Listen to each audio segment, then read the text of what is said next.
Live from Fargo and serving you on TV, online, and on the go. This is Valley News Live at 4. Here's a look at today's top 4 at 4. Police in Bemidji are asking for your help finding a missing boy. 13-year-old Vicente White was last seen on 15th Street Northwest at around 12:30 this morning. He's 5 foot 4 inches tall, 155 pounds, with brown eyes and brown hair. He was last seen wearing a red hooded sweatshirt, and you're asked to contact the Bemidji Police Department with any information. And a woman is facing multiple charges following an apartment fire this afternoon. Fargo police responded to an unwanted female in an apartment at 32nd Street South. This woman was trespassed from that apartment yesterday. An officer saw smoke coming from out of the window and called for Fargo Fire. Once the Fargo was extinguished, they found the woman hiding in the laundry room, and 20-year-old Nimel Kalish was arrested on several charges, including endangering by fire. And Cass County has hit a new record for daily COVID-19 cases. The North Dakota Department of Health is reporting 341 new cases in Cass County. It's the most in the state by far, over 200 people more than the highest county. You can see a more detailed breakdown of the numbers scrolling on your screen right now. And President Trump has made his first public appearance in over a week. This comes as his campaign presents yet another election lawsuit in a key swing state. We'll have the latest on the election coming up. And that wraps up today's Top 4 at 4. Now let's get a first look at our weather with meteorologist Nathan Hopper. Hey, Nathan. Hey, Callie. Happy Wednesday to you and happy Veterans Day to all of our veterans out there. It was a cold one.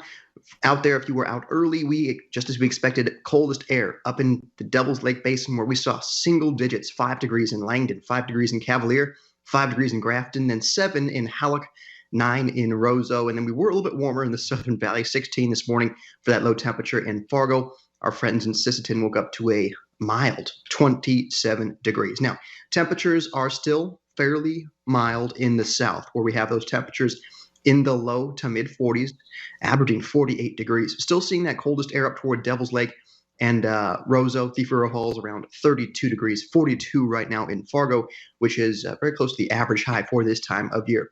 And also, as we expected in the Northern Valley, seeing some snow showers pushing their way across our area. They are light in nature, so not expecting too much of consequence from these light snow showers as they make their way across, say, you can see Grand Forks right now, just south of Devil's Lake. So I may see some light accumulation, still expecting only a half an inch or so of snowfall total when everything is said and done later on tonight. But of course, Callie, we've got a roller coaster of temperatures ahead of us for the next couple of days. So we'll talk about that coming up. Oh, no, I want to say I'm looking forward to it, but I don't know.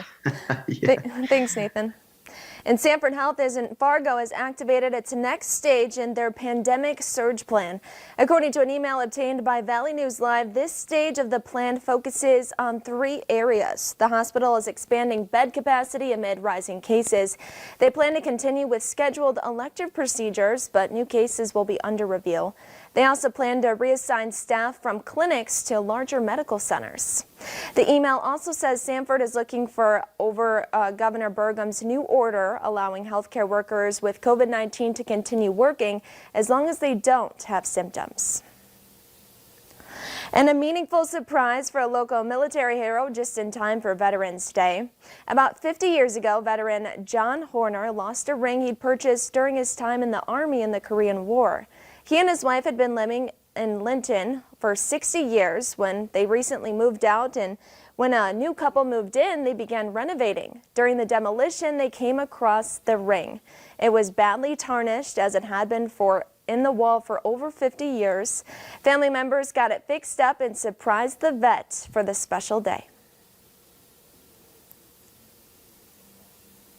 An early Veterans Day gift, and of course, he couldn't believe it. He couldn't believe that it had, been cleaned up that much, and of course, he couldn't believe that he hadn't seen it for 50 years.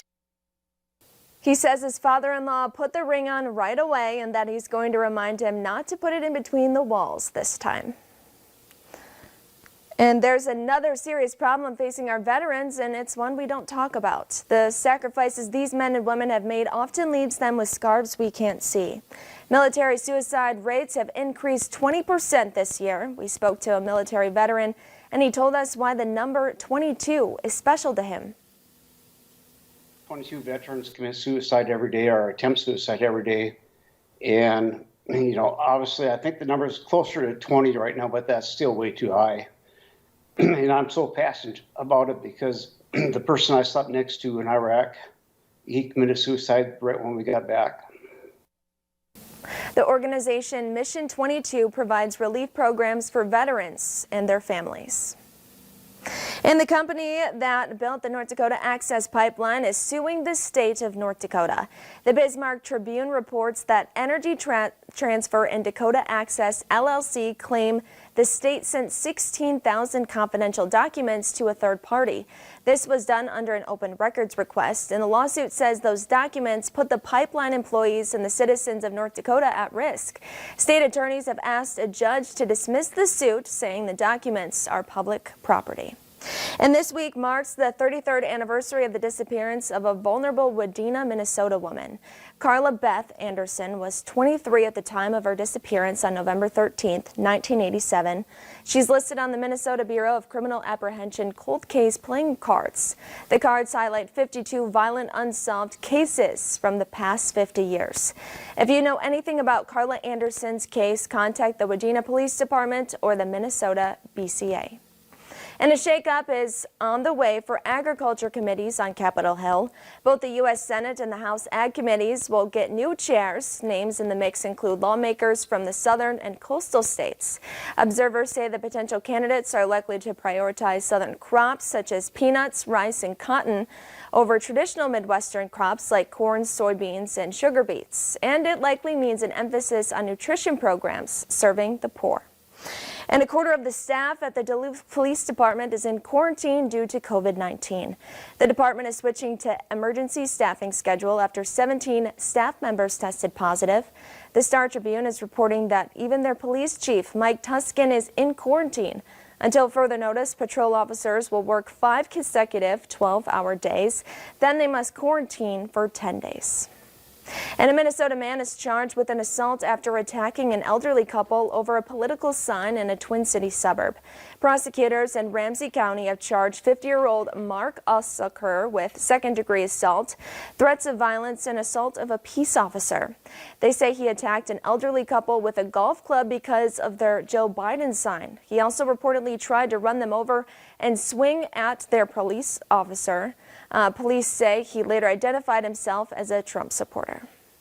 And Thanksgiving is 2 weeks away, and many families are wondering how to celebrate during a pandemic. The CDC has a couple of tips on how you can enjoy the holiday safely. The agency says the safest thing you can do is to celebrate it with only the people in your household. But if you decide to join others, make sure you wear a mask and stay at least 6 feet away from those who do not live with you. If you attend a gathering, bring your own food, drinks, plates, and utensils. And if you are playing host, have the meal outside while limiting the number of guests.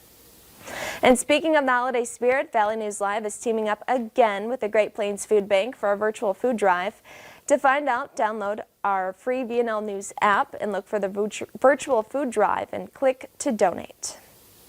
And President Trump made his first appearance in over a week. We'll tell you about how the candidates honored our veterans next on Valley News Live at 4. And if you're stepping out this evening, expecting those temperatures to fall from the 30s into those 20s in the Fargo Metro with those clouds hanging around as well. In Grand Forks, expecting some of those snow showers to hang on for the next couple of hours. We're expecting low 20s by the midnight hour tonight. But of course, we'll talk about that temperature roller coaster coming up here after the break.